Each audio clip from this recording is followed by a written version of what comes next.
It's Saturday, probably around like 8 a.m. I've been awake for 2 hours already, and I took a shower and I put mascara on. So I feel like today is a win already. I'm actually here for a training for Toastmasters. I'm on the board. I'm the Vice President of Education. I'm on the board for our local chapter. So every 6 months they have a training just to keep us up to date on our roles. So I'm here for the next 4 hours just getting trained. Yeah, it's a fun thing to be doing on a Saturday. So I will show you what goes down at the Toastmasters training.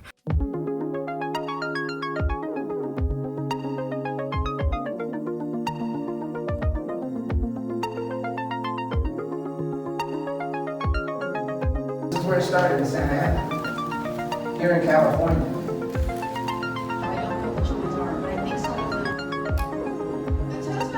Just got out of that training and it was good, I guess. To give a little bit of background, I joined Toastmasters in March of 2016. And I first joined it when a friend kind of mentioned the club and I didn't know much about it. I thought I'd just go check it out, see what they do. And I thought it was a cult at first. It totally ran like a cult because everything was so scheduled and so orderly and they had to follow a certain path. Every meeting had to be run a certain way. So it threw me off at first, but then I just kept going and I signed up and became an actual member. And it's been one of the best things I've ever done for my speaking because during every meeting at Toastmasters, they try to accomplish two things. The first thing is becoming a better communicator. So you're gonna speak pretty much at every meeting. And then the second thing they do is help you become a better leader. So you're gonna more than likely take on some kind of leadership role. So you're kind of doing two things during every meeting. And I feel like ever since I joined, I've become a better speaker because one of the things that people do when you're speaking, when you're actually giving a speech, is they listen for your grammatical errors, any kind of crutch words. There's someone evaluating you on your speech, so they give you feedback, both positive and I guess critical. So they give you feedback on how to just become a better speaker and become a better leader, really. So definitely a great organization to be a part of.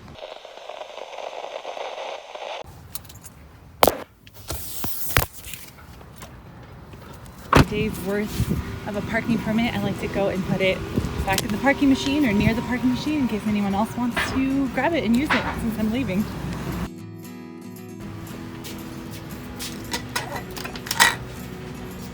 So at this point you might be wondering, so what do you actually do at Toastmasters? Well, I happen to record one of our meetings. We actually meet twice a month.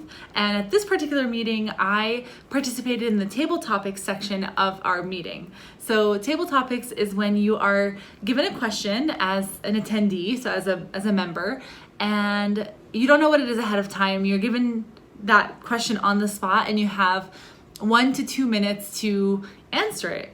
Whatever the question is. So you tell a story, you explain something, whatever you want to do, you have 1 to 2 minutes, but you have to respond to the question. So you're about to see how I did during one of the meetings, and my prompt was, what are your plans for the summer? So that's the question I was answering. And because I want to keep this as authentic as possible, I'm going to go ahead and give myself feedback on how I did and what I can improve. Because even though I've been attending and a member for 3 years, I still have a lot to improve on. So here we go, let's watch it. Thank you. Thank you, Madam Table Topics, fellow Toastmasters. As many of you might know, I got married last month. So to be honest, that was the plan for the summer. It surprisingly took a lot of my time and effort to plan the whole thing. It took a lot of energy to execute the actual wedding. But while we were planning the wedding, we consciously made an effort to not plan the honeymoon because we didn't want to just plan something last minute. We really wanted to think about where we wanted to go. There are so many places, so many countries I've never been to. So for me, anywhere is great. But we recently, my husband and I decided to, first of all, it's weird to even call him my husband, but we decided to go to Europe and I think specifically Italy. And we're hoping we can do this next month. So my plans for the summer are going to be traveling to Italy, riding the train down the country, hopefully along the coast, stopping, eating a lot of pizza, a lot of pasta, gelato and just immersing ourselves in the Italian culture for the summer.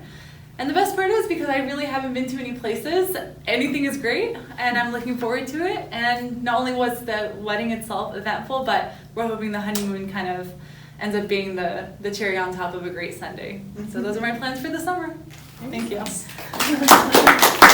Okay, so maybe this is the first thing that stood out to you as well, but it definitely stood out to me when I was watching that recording. And it's not something that I realized was so bad, but my hand movements are insane. Like, I knew I talked with my hands, but I didn't know I talked that much. And watching that video made me realize that I need to like sit on my hands or something. So first of all, my hand gestures are wild. So I need to figure out what else I need to do with my hands so that they're not just kind of flailing about all over the place while I'm presenting, but instead they're more of a complementary action to what I'm saying. So they reflect what I'm saying, they add to the story and not distract, because watching that was so distracting. Another thing is I said a lot of ums, and I think I say and as a crutch word to connect my sentences, so I just make one long run-on sentence. So that's definitely something I need to pay attention to. And you saw the ums and the uhs that I said, so always something I should be working on. Aside from that, considering it was table topics, it was on the spot, I think it was decent. I answered the question, I kept it flowing, and I was good on time. I made it between the 1 to 2 minute mark. So it's easy for me now, 3 years later, to kind of just watch myself and give myself feedback and not be super butthurt about it. And I think it's because I've just gotten used to getting feedback. And part of that is because of Toastmasters. Because with every meeting, every time you give a presentation, people give you feedback. And although some of it is positive, a lot of it is not. And it's really meant to help you improve. So I've kind of grown thicker skin, which is good. But also I've realized that nobody's perfect, and these little quirks that people have when they're giving presentations, when they're doing public speaking engagements, or if they're just having one-on-one conversations, those little quirks are what make people special, right? It's what makes every person unique and different and interesting to listen to. So I personally don't aim to be perfect when I speak, and I'm definitely far from it. But what I do aim for is to just be better. So for me, practicing and going to Toastmasters and doing all the things that I do on my podcast and on videos like this one are really meant to help me improve, get better, and just continuously push myself to become a better version of myself. So practice really does make better. I'm not aiming for perfect.